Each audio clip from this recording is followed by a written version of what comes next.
Di sini saya akan mempresentasikan proyek studi anak saya yang berjudul Recreation Sports Facilities. Isu yang saya ambil adalah kesenjangan sosial, karena seiring dengan zaman yang semakin modern, tidak menutupi kemungkinan masyarakat itu menuntut untuk cepat. Makin banyaknya tekanan penduduk dan kemajuan teknologi itu mendorong terjadinya urban sprawl. Apa itu urban sprawl? Yaitu perempetan ciri fisik kekotaan menuju ke arah luar. Nah, di sini berarti ke arah suburban. Sosial interaksi sendiri ada 3 jenis, yaitu individu dengan individu, individu dengan kelompok, dan kelompok dengan kelompok.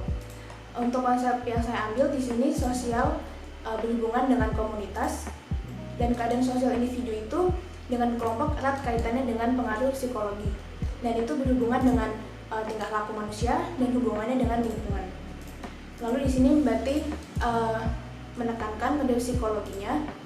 Maka di sini yang pertama adalah psikologi yang berkaitan dengan tingkah laku, itu mempengaruhi aktivitas fisik individu, lalu tentang individu dengan perilaku dan jiwanya. Lalu yang ketiga adalah mempengaruhi kepribadian dan kesehatan mental.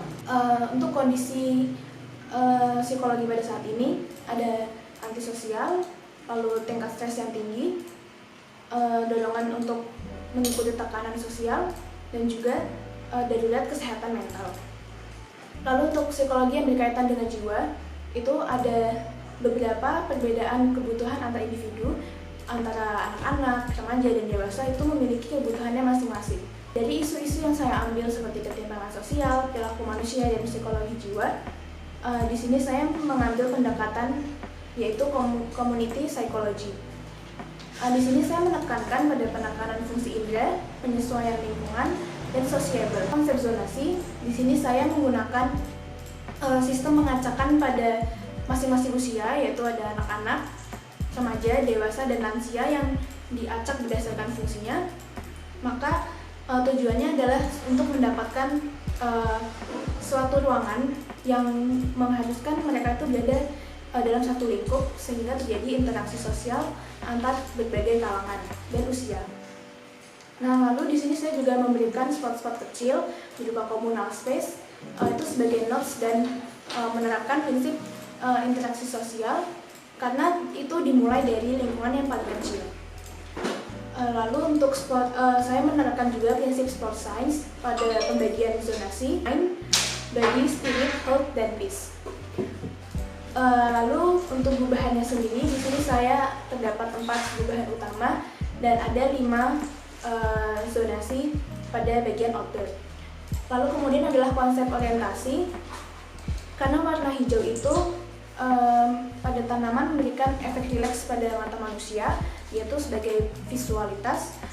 Nah, di sini orientasi view-nya diarahkan ke dalam dan samping side, karena di sekitar itu adalah perkebunan dan persawahan. Untuk ini juga mengikuti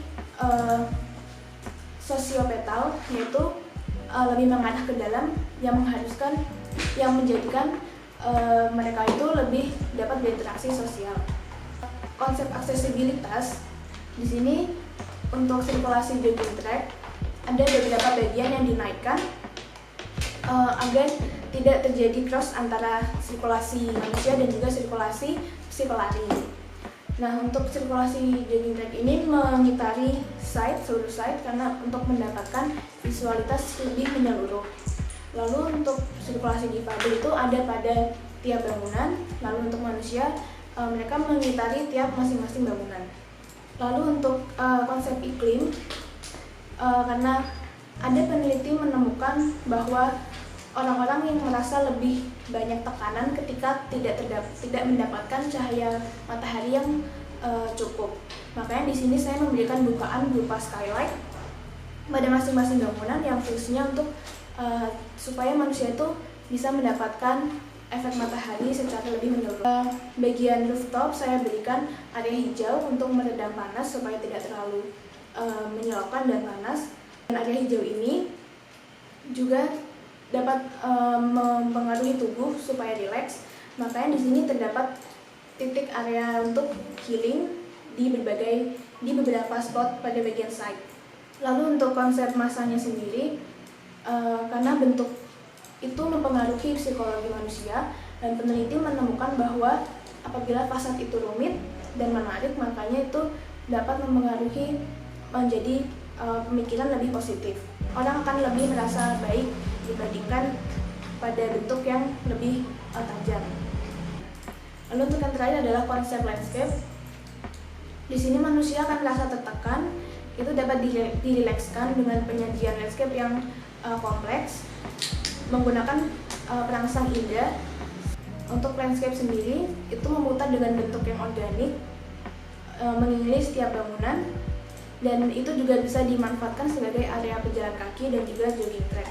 Selain itu terdapat zona biru, dan juga di sekelilingnya terdapat macam-macam vegetasi berdasarkan fungsinya seperti fungsi peneduh, fungsi teduh, dan pengarah.